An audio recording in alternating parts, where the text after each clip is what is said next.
The heart monitor screamed once, a long piercing sound that froze everyone in the room. For a moment, no one moved. The old commander lay motionless beneath the dim hospital lights, his skin pale against the white sheets, his powerful chest now barely rising. Machines surrounded him like silent witnesses to a battle he was losing. Tubes ran into his arms. The smell of antiseptic hung heavy in the air. Outside the glass window of the intensive care unit, nurses whispered to each other, already preparing themselves for the inevitable. Admiral Jonathan Hale, the legendary commander of the Pacific Fleet, was dying. Just hours earlier, doctors had declared that his brain showed almost no response. They had used quiet, careful words with the family, but everyone understood what they truly meant. It was only a matter of time now. A nurse stepped forward to silence the alarm. But then something strange happened. A young nurse, one no one had noticed much before, suddenly leaned close to the admiral's ear. Her voice was barely louder than a breath as she whispered a short, strange sequence of numbers and words. No one understood what she had just said. And then the impossible happened. The admiral's fingers twitched. The heart monitor beeped again. Slowly, painfully, Admiral Hale's eyes opened. The room exploded with shock. Doctors rushed forward. Nurses gasped. Someone dropped a metal tray, and the loud clang echoed across the ICU. But the young nurse had already stepped back, her face pale, her hands trembling slightly as if she herself couldn't believe what had just happened.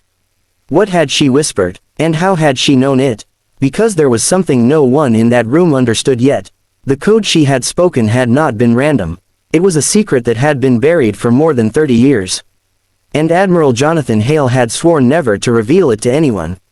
Not even the Navy, not even his own family. But somehow, this young nurse knew it.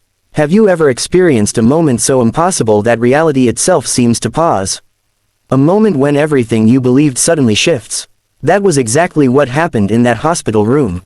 Because the story of Admiral Hale was not just about a dying man in a hospital bed. It was about a war that never officially happened. A mission erased from history. And a promise that had waited 3 decades to be fulfilled. The doctors stabilized him quickly.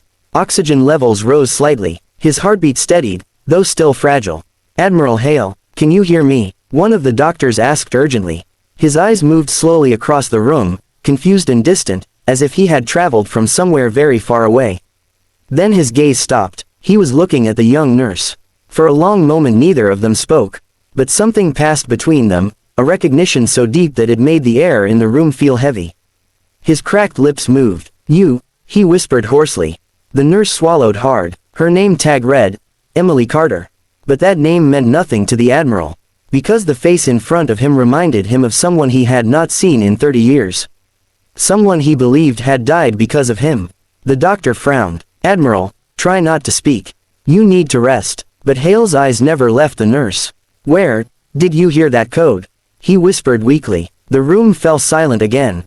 Emily hesitated. Her fingers tightened around the clipboard she held. And for the first time since she entered the room, fear appeared in her eyes. I didn't hear it, she said quietly. I was told. The admiral's breathing grew heavier. By who? Emily's voice dropped almost to a whisper. My father. The words hit the admiral like a shockwave. His body trembled against the bed. That's impossible, he rasped. My father said if I ever met Admiral Jonathan Hale, I must tell him those exact words. A long silence followed. The machines continued their quiet rhythm. Beep, beep, beep. But inside the admiral's mind, memories were exploding back to life. A stormy ocean, a burning ship, men screaming in the darkness, and one young sailor who refused to abandon his post. Could it really be possible? Could the past he had buried so deeply still be alive? Have you ever carried a secret for so long that it begins to feel like part of your soul? Admiral Hale had carried one for 30 years. And now it had returned, in the voice of a nurse who looked far too young to be part of that forgotten story. Your father's name, Hale whispered slowly. Emily hesitated again. The doctors watched in confusion, unsure why this conversation mattered so much. Finally she said it. Daniel Carter. The name struck like lightning. The admiral closed his eyes. For a moment, he was no longer lying in a hospital bed. He was standing again on the deck of the USS Resolute in the middle of a black ocean under a sky filled with smoke. 30 years earlier, a classified mission deep in hostile waters. Only 12 men knew the truth of what they were doing. And Daniel Carter had been one of them. Back then, Hale was only a young commander. Determined, brilliant, fearless, but also stubborn. Too stubborn. Their mission had been simple on paper: intercept a rogue submarine carrying stolen nuclear launch codes before it reached international waters. If the submarine escaped, the balance of power in the world could collapse. If they failed, millions of lives could be at risk.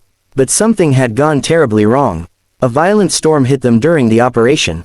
The submarine changed course, communications failed, and then an explosion ripped through the ship.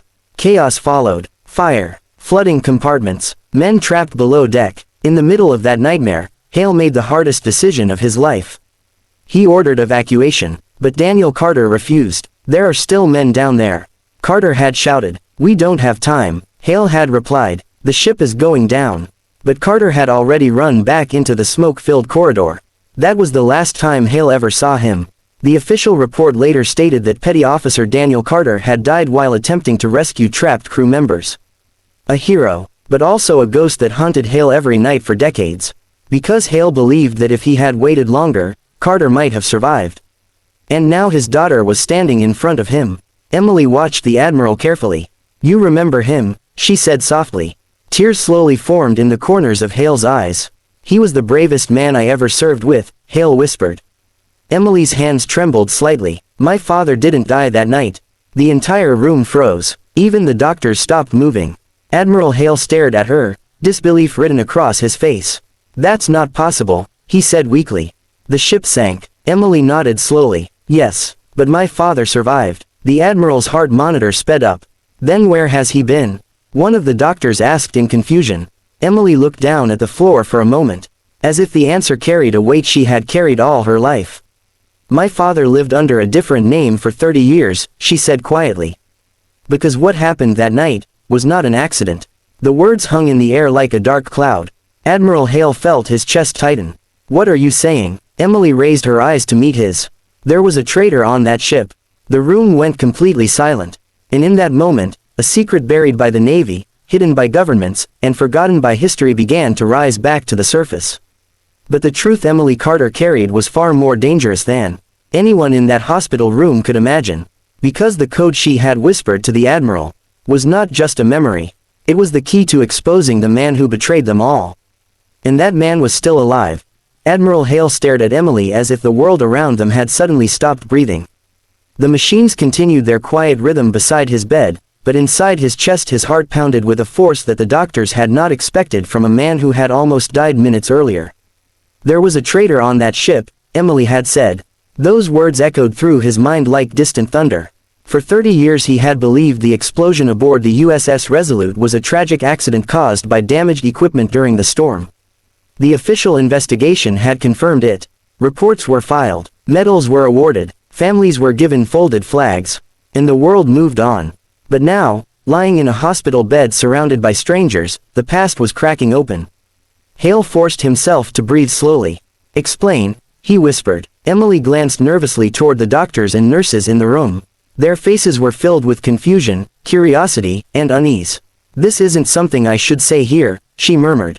The chief doctor crossed his arms.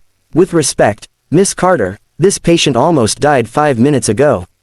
If this conversation stresses him, we will have to stop it." But Admiral Hale slowly lifted a weak hand. "No," he said quietly. His eyes remained locked on Emily. "I need to hear this." The doctor hesitated, then reluctantly nodded. Emily stepped closer to the bed. Her voice was calm, but the tension in her shoulders betrayed how heavy this moment was for her. "My father told me the truth 3 weeks ago," she said. Hale frowned. 3 weeks, she nodded. "He's dying." The admiral felt something twist inside his chest. Daniel Carter, alive all these years, and now dying. The irony felt cruel. "He never told anyone the truth," Emily continued. "Not the Navy, not the government, not even my mother." "Why now?" Hale asked. "Because he said the man who betrayed the crew that night is still powerful." The room felt colder. Hale swallowed. "Do you know who?" Emily shook her head slowly. "No, my father never knew the name. Only that the traitor was one of the officers." Hale's mind began racing through faces from the past. 12 men had known about the mission. 12, but only 3 had been senior officers.